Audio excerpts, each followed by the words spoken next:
Allora, qui siamo sotto al castello di Merna e la situazione incendi qua ancora più devastante degli altri posti. Qui è arrivata fino sulla strada e tutto il bosco della salita di Merna, direzione Cerie, tutto bruciato. Ma che roba!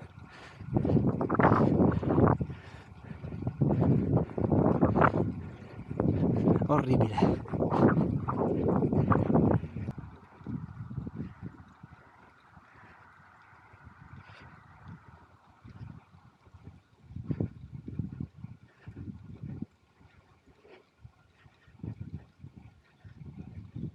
Qua prima non si riusciva a vedere così bene il castello e invece purtroppo il bosco è andato, mannaggia.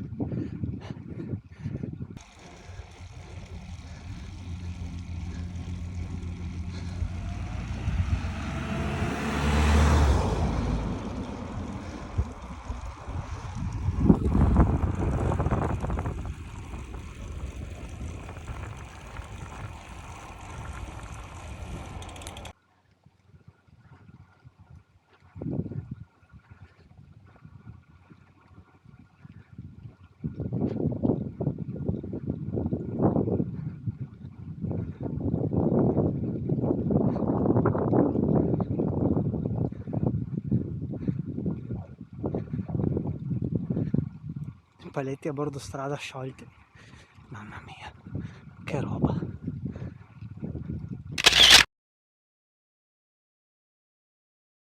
Questo è uno dei miei tornanti preferiti della zona, decisamente devastato anche qua.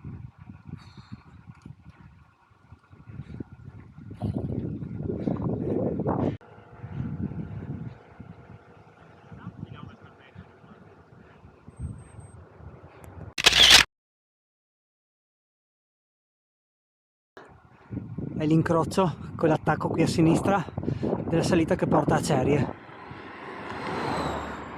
Già qua completamente andato tutto il bosco qua sotto.